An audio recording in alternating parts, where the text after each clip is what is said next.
ॐ अज्ञानतिमिरान्धस्य ज्ञानाञ्जनशलाकया चक्षुरुन्मिलितं येन तस्मै श्रीगुरवे नमः। वाञ्छाकल्पतरुभ्यश्च कृपासिन्धुभ्यैव च पतितानां पावनेभ्यो वैष्णवेभ्यो नमो नमः। नमो महावदन्याय कृष्णप्रेमप्रदायते कृष्णाय कृष्णचैतन्य नाम्ने गौरत्विषे नमः। हे कृष्ण करुणा सिंधो दीनबंधो जगत्पते गोपेश गोपिका कांत राधा कांत नमोस्तुते। तप्त कांचन गौरांगी राधे वृंदावनेश्वरी वृषभानुसुते देवी प्रणमामि हरिप्रिये। वृंदायै तुलसीदेव्यै प्रियायै केशवस्य च कृष्णभक्तिपदे देवी सत्यवत्यै नमो नमः। श्रीकृष्ण चैतन्य प्रभो नित्यानंद श्री अद्वैत गदाधर शिवसदि गौरभक्तवृंद। हरे कृष्णा कृष्ण कृष्ण हरे हरे हरे राम राम राम हरे हरे। हरे कृष्णा। सर्वप्रथम मैं अपने गुरुपाद पद्म ओम विष्णुपाद अष्टोत्तर शत श्री श्रीमद् भक्ति वेदांत माधव गोसाई महाराज के चरण कमलों में अनंत कोटि दंडवत प्रणाम ज्ञापन करता हूं। हम लोग श्रीमद् भगवद गीता का 15वां अध्याय श्रवण कर रहे हैं, जिसमें भगवान 3 श्लोकों में 16, 17 और 18 इसमें भगवान भगवत स्वरूप के विषय में बता रहे हैं कि भगवान की 3 प्रतीतियां हैं, ब्रह्म, परमात्मा और भगवान। तो 16वें श्लोक में हम लोग श्रवण कराए कि इस जगत में 2 प्रकार के पुरुष हैं, एक क्षर पुरुष और एक अक्षर पुरुष। क्षर पुरुष का वहां पर अर्थ था बद्ध जीवात्मा। तो बद्ध जीवात्मा क्योंकि माया के द्वारा बद्ध होने योग्य है, इसलिए उसका पतन देखा जाता है, इसलिए उसको कहा गया क्षर पुरुष है। तो वो पुरुष का मतलब चेतन तत्व। प्रकृति जड़ होती है और पुरुष चेतन। तो जो भी चेतन तत्व है उसको पुरुष कहा गया है भगवद गीता में। तो आत्मा तो चेतन है, लेकिन क्योंकि वो प्रकृति के संसर्ग में है इसलिए वो बद्ध होने योग्य है और बद्ध होकर पतन होने योग्य है, इसलिए उसको क्षर पुरुष कहा गया है। और अक्षर पुरुष में वहां बताया था कि वो अक्षर है और कूटस्थ है। अक्षर का मतलब जिसका कभी क्षय नहीं होगा, अविनाशी, नीचे नहीं, अपने स्थान से च्युत नहीं होगा।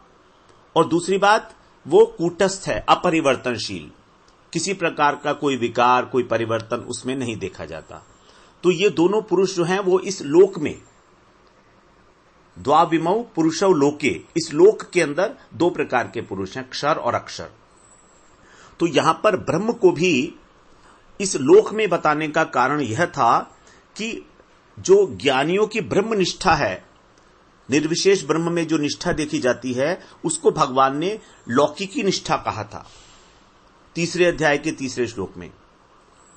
इसीलिए यहां पर उसको द्वाविमौ पुरुषौ लोके, इस संसार में तो जो ज्ञानियों की निष्ठा है वो लौकिक निष्ठा है, जबकि परमात्मा और भगवान इन दोनों के प्रति जो निष्ठा है वो अलौकिक है, वो इस जगत से सर्वथा अतीत है। इसलिए उसको उस ब्रैकेट में नहीं लगाया गया, क्योंकि ब्रह्म की उपलब्धि के लिए जो ज्ञानी लोग हैं वो सात्विक ज्ञान का आश्रय लेते हैं। सात्विक ज्ञान का मतलब है आत्म अनात्म विवेक। तो आत्म अनात्म विवेक जो है वो भी माया की ही विद्यावृत्ति है। तो माया की विद्यावृत्ति होने के कारण सत्व गुण है, तो सत्व गुण होने के कारण वो इस लोक में ही, इस संसार में ही मानी जाएगी। वो गुणातीत अवस्था नहीं है। गुणातीत अवस्था को प्राप्त करने के लिए जो ज्ञान योगी है उसको अपने ज्ञान को भी छोड़ना पड़ता है, तब उसको उस गुणातीत अवस्था की प्राप्ति होती है। इसलिए उसको कहा गया द्वाविमौ पुरुषौ लोके। अब यहां पर 17वें श्लोक में हम लोग श्रवण करते हैं, भगवान अपनी जो दूसरी आंशिक प्रतीति है परमात्मा, उसके विषय में बता रहे हैं। वो कैसी है? कह रहे हैं, उत्तमः पुरुषस्त्वन्यः परमात्मेति उदाहरतः यो लोकत्रयमाविश्य बिभर्त्यव्यय ईश्वरः। जो भगवान का सविशेष आविर्भाव है परमात्मा के रूप में, जिसमें सत और चित ये दोनों अंश हैं, उसका वर्णन कह रहे हैं। उत्तम पुरुष, यहां पर तू आया शब्द, तू शब्द से पहले वाले श्लोक में जो बात बताई गई है उससे कुछ विलक्षणता को बताने के लिए, पृथक तत्व बताने के लिए तू शब्द का प्रयोग किया जाता है। तो परंतु, तू का मतलब परंतु जो उत्तम पुरुष है, उत्तम है पुरुषः, जो उत्तम पुरुष है वो तो अन्य ही है। अन्य का मतलब कोई दूसरा ही है। अब उसके बारे में बता रहे हैं, कौन है वो? परमात्मेति उदाहरतः। परमात्मा इति, इस परमात्मा नाम से कहा गया है। उदाहरत माने कहा गया है। तो जो पहले दो पुरुष बताए थे, क्षर और अक्षर, उनसे बिल्कुल अन्य है। और वो क्या करता है? यो लोकत्रयम आविश्य, इन तीनों लोकों के अंदर प्रवेश करके, प्रविष्ट होकर, विभर्ती का मतलब है भरण पोषण करना, पालन पोषण करना। अव्यय का मतलब अविनाशी। तो वो जो अविनाशी परमात्मा है वो इन तीनों लोकों में प्रविष्ट होकर सबका भरण पोषण करता है। तीनों लोकों में कौन सा? पृथ्वी लोक, पृथ्वी से ऊपर जितने भी लोक हैं ऊर्ध्वलोक, और पृथ्वी से नीचे जितने लोक हैं उनको अधोलोक। तो इन तीनों को ही 14 ब्रह्मांड, 14 भुवनों का जो ब्रह्मांड है उसको ही यहां पर 3 लोक कहा गया है। यो लोकत्रयम आविश्य, आविश्य माने प्रवेश करके। प्रवेश करने का मतलब है कि वो वहां पर पहले से नहीं था, उसने कहीं बाहर से प्रवेश किया। आविश्य अच्छी तरह से, आ माने पूर्ण रूप से प्रवेश किया इन तीनों लोकों के अंदर जो सर्वव्याप्त है। तो यहां पर परमात्मा के लिए जो विशेषण दिया गया है वो है अव्यय। अव्यय का मतलब अविनाशी, अर्थात जिसका कभी विनाश नहीं है, जिसको इसके पहले वाले श्लोक में कहा गया कूटस्थ। कूटस्थ में किसी प्रकार का कोई परिवर्तन नहीं है और किसी प्रकार का कोई क्षय भी नहीं है। तो यहां पर परमात्मा भी कूटस्थ भी हैं और अक्षर भी हैं, क्योंकि ब्रह्म में जो गुण है वो तो परमात्मा में है ही है। उसके अतिरिक्त परमात्मा क्या करते हैं उस बात को यहां पर विशेष रूप से बताया गया। तो क्षर पुरुष से तो बिल्कुल भिन्न है। यहां 2 बातें बताई गई हैं। जिस वस्तु के विषय में यहां बताया जा रहा है, जिस परमात्मा के विषय में यहां बताया जा रहा है, वो जो पहले बताया था क्षर पुरुष, बद्ध जीवात्मा, उससे तो अन्य है। अन्य का मतलब है भिन्न है, टोटली डिफरेंट। क्योंकि क्षर जो है पुरुष वो तो माया के अंदर में आने योग्य था, वश में आने योग्य था, लेकिन परमात्मा तो माया के वश में नहीं आता, इसलिए अन्य है, भिन्न है। और जो उनका अपना एक निर्विशेष प्रकाश था ब्रह्म, उससे उत्तम है, उससे श्रेष्ठ है। श्रेष्ठता का कारण यह है कि वो सभी प्राणियों का भरण पोषण करते हैं। विभर्ती, ब्रह्म किसी का भरण पोषण नहीं करता है, क्योंकि ब्रह्म में तो विशेषता ही नहीं है, निर्विशेष है, और परमात्मा विशेष है। तो ये सविशेष आविर्भाव है। इसमें आकार है जिसका योगी लोग अपने हृदय के अंदर अंतर्यामी परमात्मा के रूप में ध्यान करते हैं। अंगुष्ठ मात्र जो हृदय के अंदर विराजमान है, उसके लिए कहा जा रहा है परमात्मा। भरण पोषण कैसे करते हैं? सभी तीनों लोकों के अंदर प्रवेश करके। प्रवेश करने का मतलब है कि ये ब्रह्मांड के अंतर्यामी होकर, ब्रह्मांड के अंतर्यामी के रूप में। तो जैसे 3 प्रकार के हम लोग पहले पुरुष श्रवण करके आए हैं। पुरुष नहीं, विष्णु, कारुणदक्षाई विष्णु, गर्भोदकशाही विष्णु और क्षीरोदकशाही विष्णु। तो कारणोदकशाही विष्णु से तो अनंत ब्रह्मांड निकलते हैं, उस प्रत्येक ब्रह्मांड के अंदर एक एक गर्भोदकशाही विष्णु होते हैं। तो जो गर्भोदकशाही विष्णु है इसके विषय में यहां पर बताया जा रहा है, क्योंकि गर्भोदकशाही विष्णु ही ब्रह्मांड के अंतर्यामी हैं। अंतर्यामी का मतलब है उसके नियामक हैं, उसके स्वामी हैं, उसके मालिक हैं।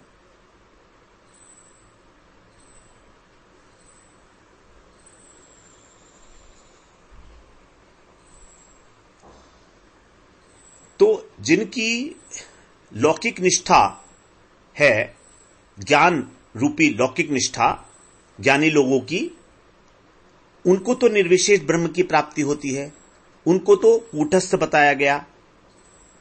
अब यहां पर जो योगियों के उपास्य तत्व हैं परमात्मा, उनका वर्णन तू शब्द को प्रयोग करके किया जा रहा है, उनकी विलक्षणता बताते हुए, क्योंकि इनकी लौकिक निष्ठा नहीं है, जबकि ज्ञानी की लौकिक निष्ठा है और इनकी अलौकिक निष्ठा है। 6 अध्याय के 46वें श्लोक में भी यह बात स्पष्ट की गई कि ज्ञानिभ्यश्च अधिको योगी, अर्थात जो योगी हैं वो ज्ञानियों से श्रेष्ठ हैं। ज्ञानिभ्यश्च अधिको योगी, तो योगी को भगवान ने ज्ञानियों से श्रेष्ठ बताया है। तो उपासक का वैशिष्ट्य होने के कारण ही उपासना का वैशिष्ट्य होता है। जैसी उपासना होगी उसी प्रकार का उपास्य होगा, उसी प्रकार की प्राप्ति होगी। तो यहां पर जो परमात्मा तत्व है ये ईश्वर हैं। ईश्वर का अर्थ होता है प्रभु। प्रभु का मतलब होता है जिनका प्रभाव होता है, प्रभुत्व होता है, अर्थात स्वामी। ये कैसे है? अव्यय है, अविनाशी है और सबका पालन करने वाले हैं, पालन पोषण, विभर्ति, विशेष रूप से पालन पोषण करने वाले। भर्ता शब्द सुना है ना, भर्ता का मतलब होता है जो पालन पोषण करता है, तो उनको बोला विभर्ती, जो पालन पोषण विशेष रूप से करते हैं हृदय के अंदर बैठकर। तो ये ईश्वर हैं, स्वामी हैं, नियामक हैं, अव्यय है, अविनाशी हैं और सदा एक रूप हैं, इसीलिए अक्षर भी है। तो अव्यय और अक्षर ये दोनों समानार्थक शब्द हैं। वहां पर उसको अक्षर पुरुष कह दिया गया, यहां पर इनको अविनाशी कह दिया गया, क्योंकि सिद्धांततः दोनों एक ही हैं, केवल अभिव्यक्ति के रूप में अलग अलग है, ब्रह्म, परमात्मा और भगवान। अब ये क्षर पुरुष से अन्य, अन्य का मतलब है भिन्न। तो भिन्न क्यों है? क्योंकि ये कभी भी अपने स्वरूप से च्युत नहीं होते और अक्षर पुरुष से उत्तम है। जैसे कि कहा गया ज्ञानिभ्यश्च अधिको योगी, तो जब योगी ज्ञानी से श्रेष्ठ है तो योगी के जो उपास्य हैं परमात्मा, वो ज्ञानी के उपास्य निर्विशेष ब्रह्म से श्रेष्ठ हो गए। तो उपासना की दृष्टि से ही उपास्य तत्व की श्रेष्ठता का निर्धारण किया जाएगा। तो जब उपासक श्रेष्ठ है तो उसका उपास्य भी उसी प्रकार से श्रेष्ठ होगा। अब यहां पर परमात्मा के 7 विशेषण बताए। नंबर 1, वो तीनों लोकों में व्याप्त हैं, सर्वव्यापी हैं। नंबर 2, सबका भरण पोषण करते हैं। नंबर 3, तीनों लोकों का नाश होने पर भी वह अविनाशी हैं, अव्यय। क्योंकि कोई कहेगा ना कि ये तीनों लोक में है तो तीनों लोकों का तो विनाश हो जाता है, इसलिए कहा नहीं, उनका विनाश नहीं होता, वो अविनाशी हैं। जब प्रलय होती है, ब्रह्मा जी का जब आयु खत्म हो जाती है 100 वर्ष की, तो उनका नाश हो जाता है, लेकिन यहां पर कह रहे नहीं, इनका नाश नहीं होता, इसलिए बोला अविनाशी हैं। सबके स्वामी हैं, नियामक ईश्वर है, ये चौथा विशेषण हो गया। 5वां विशेषण क्षर पुरुष से भिन्न है, क्योंकि जीवात्मा विभिन्नांश कहलाती है, विभिन्नांश। नंबर 6, अक्षर पुरुष से उत्तम है, क्योंकि ब्रह्म स्वांश है और स्वांश होते हुए भी केवल उसमें चित्त अंश की अभिव्यक्ति देखी जाती है, जबकि परमात्मा में चित्त और सत इन दोनों अंशों की अभिव्यक्ति देखी जाती है, इसलिए ब्रह्म से श्रेष्ठ हो गए। स्वरूपतः अभिन्न होते हुए भी। 7वां है परमात्मा, अर्थात आत्माओं के भी आत्मा, सभी आत्माओं के भी आत्मा है, इसलिए परमात्मा है। तो 7 प्रकार के या 6 प्रकार के विशेषण परमात्मा के कहे जाएंगे, क्योंकि परमात्मा तो विशेष्य है। परमात्मा विशेष्य है जिसके 6 प्रकार के विशेषण कहे गए हैं। एक होता है विशेष्य, एक होता है विशेषण। जिसकी विशेषता बताई जाती है उसको कहा जाता है विशेष्य, और जो विशेषताएं बताई जाती हैं उसको बोला जाता है विशेषण। इस प्रकार से यहां पर परमात्मा के विषय में बताया गया। अब हम लोग 18वें श्लोक में प्रवेश करते हैं। यस्मात्क्षरम अतीतोहम अक्षरादपि च उत्तम अतोस्मि लोके वेदे च प्रथित पुरुषोत्तमः। इसके अंदर अब पुरुषोत्तम भगवान की चर्चा की गई है, जो भगवान का समग्र रूप है। और यही बात बताने के लिए भगवान ने इस पूरे 15वें अध्याय की अवतारणा की है। यहीं पर हमको इस बात का वर्णन मिलता है कि स्वयं कृष्ण ही वो पुरुषोत्तम है। यस्मात् क्षरम अतीतोहम, तो पहले भगवान अभी तक ब्रह्म, परमात्मा और जीवात्मा के विषय में वर्णन कराए। अब यहां पर स्वयं की जो नराकृति रूप है, पुरुषोत्तम रूप, उस तत्व का वर्णन कह रहे हैं, अपने विषय में बता रहे हैं। यस्मात्, यस्मात् का मतलब है यहां पर क्योंकि। अहम, यहां पर शब्द यूज किया भगवान ने, अहम अर्थात मैं क्षर से अतीत हूं। क्षरम अतीतो अहम, क्षर से अतीत हूं। अतीत का मतलब अत्यंत परे, जिसको परमात्मा के लिए कहा गया था अन्य, और अक्षर से भी श्रेष्ठ हूं। तो अक्षर का मतलब यहां पर ब्रह्म और परमात्मा दोनों लेना पड़ेगा। अतोस्मि, अतः अस्मि लोके वेदे, लोक में और वेद में पुरुषोत्तम के नाम से प्रसिद्ध हूं, प्रथितः, प्रसिद्ध हूं। तो भगवान अपने लिए कह रहे हैं कि मैं पुरुषोत्तम हूं। ब्रह्म और परमात्मा के विषय में अहम शब्द नहीं प्रयोग किया भगवान ने। तो योगियों के उपासक परमात्मा तत्व को बताया, उसके बाद भक्तों के उपास्य तत्व जो हैं भगवान, उसके विषय में कि वो पुरुषोत्तम कृष्ण मैं ही हूं। तो यहां पर पुरुषोत्तम तत्व की सर्वोत्कृष्टता प्रतिपादित कर रहे हैं भगवान। जीवात्मा वो तो क्षर है, माया के द्वारा बद्ध होने योग्य है, उसे तो सर्वथा अतीत है, मतलब बिल्कुल पृथक है, भिन्न है, क्योंकि वो तो विभिन्न अंश है ना। केवल एक ही अंश में जीवात्मा के साथ भगवान की साम्यता है, और वो है चेतना। आत्मा भी चेतन तत्व है, भगवान भी चेतन तत्व है। इसके अतिरिक्त अब कह रहे हैं भगवान कि अक्षरादपि, अक्षर तत्व से भी, अपि माने भी, मैं उत्तम हूं। अक्षर तत्व 2 हैं, ब्रह्म और परमात्मा, चित अंश और सतचित अंश। ये तो यद्यपि वो मेरे ही प्रकाश हैं, लेकिन मैं उनसे उत्तम हूं। तो ज्ञानियों के उपास्य तो हो गए हमारे ब्रह्म, योगियों के उपासक हो गए हमारे परमात्मा, जो इस सृष्टि का कार्यभार देखते हैं। परमात्मा माइक सृष्टि का जो कार्यभार देखते हैं, लेकिन भगवान कह रहे हैं नहीं, मैं उनसे उत्तम हूं, मतलब मेरा इस सृष्टि इत्यादि से कोई संबंध नहीं है, लेश मात्र भी मेरा संपर्क नहीं है सृष्टि से। वो एकमात्र पुरुषोत्तम है, वो परम स्वतंत्र हैं। क्योंकि परमात्मा में जगत का जो सृष्टि लीला है, पालन करना, संहार करना, ये सब प्रधान है उनका कार्य। उनमें आनंद अंश की अभिव्यक्ति नहीं है, इसलिए उनको आंशिक प्रकाश कहा जाता है भगवान का। इसलिए कह रहे हैं भगवान कि मैं उनसे श्रेष्ठ हूं। भागवत में श्री सूत जी ने कहा, एते चांश कला पुंस कृष्णस्तु भगवान स्वयं। प्रथम स्कंध के 3 अध्याय के 18वें श्लोक में 24 अवतारों का वर्णन करने के बाद बताया कि ये 24 अवतार इस पुरुष के कोई अंश हैं और कोई कला हैं, क्योंकि कृष्ण जो है वो स्वयं भगवान है, स्वयं अंशी हैं।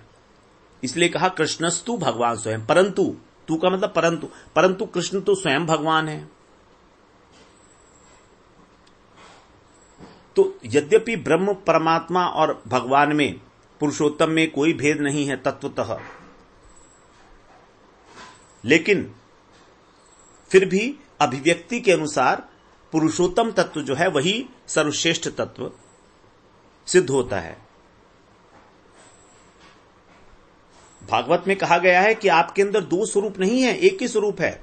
स्वरूप द्वयाभावात, यदि दो स्वरूप माने जाएंगे तो भगवान का अद्वय ज्ञान पर तत्व नहीं कह सकते उनको। तथापि उपासना और उपासक की दृष्टि से भेद है, जो 3 प्रकार से व्यक्त होता है। तो उपासना पद्धति की दृष्टि से कह रहे हैं, न ज्ञानम न वैराग्यम प्रायः श्रेयो भवेदिह। 11वें स्कंद के 20वें अध्याय के 31वें श्लोक में भगवान कह रहे हैं कि मेरे भक्त के लिए इस संसार में ज्ञान और वैराग्य को श्रेय का साधन नहीं माना जाता। कितना स्पष्ट भगवान का वाक्य है, न ज्ञानम न वैराग्यम प्रायः श्रेयो भवेदिह। मेरे भक्त के लिए ज्ञान और वैराग्य साधन नहीं है। मेरा भक्त केवल मुझसे प्रेम करना जानता है, मेरी सेवा करता है, उसको न ज्ञान से मतलब है न वैराग्य से मतलब है। ये तो गौण फल हैं मेरी सेवा के, अपने आप आ जाएगा। ददामि बुद्धि योगम तम ये न मामुपयांति ते। मैं स्वयं उसको ज्ञान दे देता हूं, बुद्धि योग दे देता हूं। ज्ञान दीपेन भास्वता नाशयामी आत्मभावस्थो ज्ञान दीपेन भास्वता। स्वयं उसके हृदय के अंदर जाकर मैं उसका ज्ञान रूपी दीपक जला देता हूं उसके हृदय के अंदर, जिससे उसको बुद्धि योग की प्राप्ति हो जाती है और मेरे को प्राप्त कर लेता है। कितना भगवान, कितना देखिए तो कि पक्षपात टाइप का कर रहे हैं एक प्रकार से अपने भक्तों के साथ। और करे भी क्यों नहीं, क्योंकि प्रेम करते हैं उनको, भगवान को। और भगवान ने कहा है कि जो मुझे जैसे भजता है मैं उसको वैसे ही भजता हूं। ये यथा माम प्रपद्यन्ते तांस तथैव भजामि हम। तो जब भक्त प्रेम करता है तो भगवान भी उतना ही प्रेम करेंगे उससे। अब ज्ञानी को भगवान से प्रेम ही नहीं है, योगी को भगवान से प्रेम ही नहीं है, और अनेक अनेक प्रकार की कामनाएं हैं कि मुझको मोक्ष मिल जाए, मुझको सिद्धि मिल जाए, तो भगवान उनसे प्रेम क्यों करेंगे भला? हम लोग भी तो, जगत में भी तो कोई प्रेम नहीं करता। अगर हम किसी से कोई चीज एक्सपेक्ट करते हैं तो कोई प्रेम करता है कि हमसे? वो प्रेम वही है जहां पर किसी प्रकार की स्वसुख वांछा नहीं है, किसी प्रकार के भोग की कामनाएं नहीं है। और मुक्ति भी एक प्रकार का भोग ही, कामना ही बताई गई है, क्योंकि मुक्ति हमारे स्वरूप के अंदर अंतर्निहित नहीं है। हमारे स्वरूप में भक्ति अंतर्निहित है, इसलिए भक्ति की कामना करना को कामना नहीं कहा गया है। वो अपनी ही वस्तु है, और अपनी ही वस्तु को प्राप्त कर लेना कामना नहीं है, वो तो हमारा अधिकार बनता है। क्योंकि भक्ति का अर्थ है सेवा। तो जीव के स्वरूप में सेवा विद्यमान है, न कि मोक्ष। मोक्ष तो गौण फल है, वो तो मिलेगा ही मिलेगा। जब भगवान के धाम में जाएंगे तो संसार तो मोक्ष होगा ही होगा। फिर यहां पर क्या मतलब है हमारा रहने का? यद गत्वा न निवर्तन्ते तद्धाम परमम मम। वहां से तो लौटना ही नहीं है। वो तो आनुषंगिक फल है भक्ति का। वास्तविक फल है भगवान की सेवा। इसीलिए भगवान के भक्त नहीं मांगते भगवान से कुछ भी। भगवान से, भगवान के भक्त भगवान के धाम को भी नहीं मानते। कितने आश्चर्य की बात। 10वें स्कंध में, 11वें स्कंध में 20वें अध्याय का 32 और 33वां श्लोक हम लोग जब श्रवण करें भागवत के, यत् कर्म भी यत् तपसा ज्ञान वैराग्य तस्य यत् योगेन दान धर्मेण श्रेयो भी इतरैरपि सर्वं मद्भक्ति योगेन मद्भक्तो लभतेऽंजसा स्वर्गापवर्ग मद्धाम कथंचित यदि वांछति।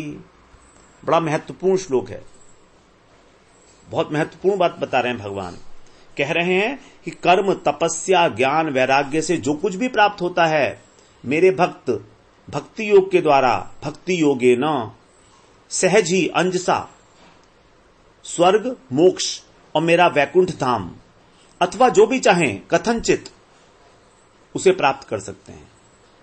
तो ब्रह्म की प्राप्ति, कैवल्य मोक्ष की प्राप्ति भक्तों को अनायास हो जाती है। इसीलिए भक्तों के जो उपास्य तत्व हैं श्री भगवान, उनकी श्रेष्ठता तो स्वयं सिद्ध हो गई। तो जिस प्रकार से दीपक, ज्योति और अग्निपुंज सभी तेजस्वी पदार्थ हैं, लेकिन स्वरूपतः अभिन्न है। स्वरूप में अंतर नहीं है, मगर अभिव्यक्ति अलग अलग है। तो जहां तक हमें ठंड दूर करनी है, तो अग्निपुंज से ही हमारी ठंड दूर होगी, ना तो दीपक से होगी, ना ज्योति से होगी। और अग्निपुंज से भी अधिक प्रधानता है सूर्य की। तो भगवान यहां पर सूर्य रूप हैं।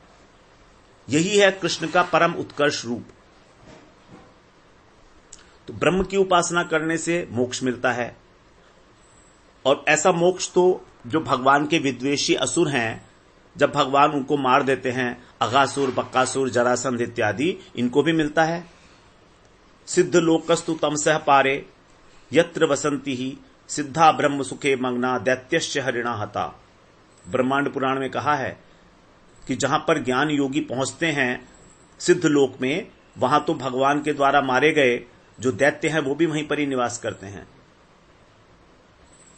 तो भक्त भगवान के दो प्रकार के हैं, ऐश्वर्य प्रधान और माधुर्य प्रधान। ऐश्वर्य प्रधान तो वैकुंठनाथ नारायण का भजन करते हैं, और माधुर्य प्रधान ब्रज भाव की उपासना करते हैं, प्रेमा भक्ति के द्वारा ब्रजेंद्र श्याम सुंदर की उपासना। तो ब्रह्म दर्शन, परमात्म दर्शन और भगवत दर्शन एक सा नहीं है, इनमें भी परस्पर तारतम्य है। जैसे जल है, बर्फ है और कोहरा तत्वतः एक है,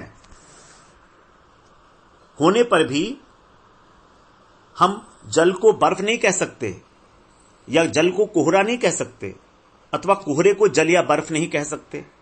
उसी प्रकार से जो कृष्ण हैं वही हैं अद्वैत ज्ञान पर तत्व की पराकाष्ठा। अतोस्मि लोके वेदे च प्रथितः पुरुषोत्तम। इसी को पुरुषोत्तम तत्व कहा गया है। तो शास्त्रों में परब्रह्म को ब्रह्म से श्रेष्ठ बताया गया है।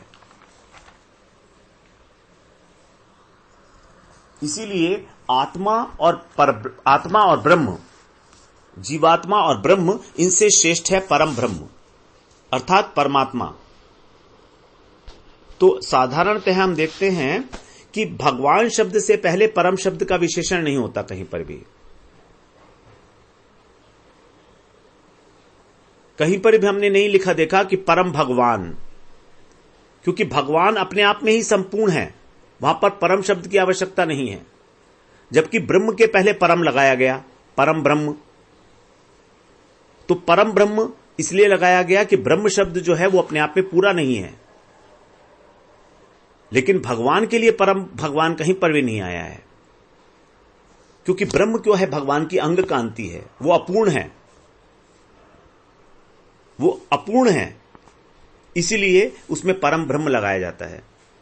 तो यहां भगवान कह रहे हैं कि जो तृतीय पुरुष है ब्रह्म, परमात्मा और भगवान में, वही है सर्वोत्कृष्ट पुरुषोत्तम स्वरूप, और वो भगवत तत्व मैं ही हूं। मुझे ही इस लोक में, संसार में और वेदों के अंदर पुरुषोत्तम के नाम से जाना जाता है, जो क्षर पुरुष से सर्वथा परे है, अतीत है, और अक्षर पुरुष अर्थात ब्रह्म और परमात्मा से उत्तम है। उसी को पुरुषोत्तम के नाम से कहा गया है।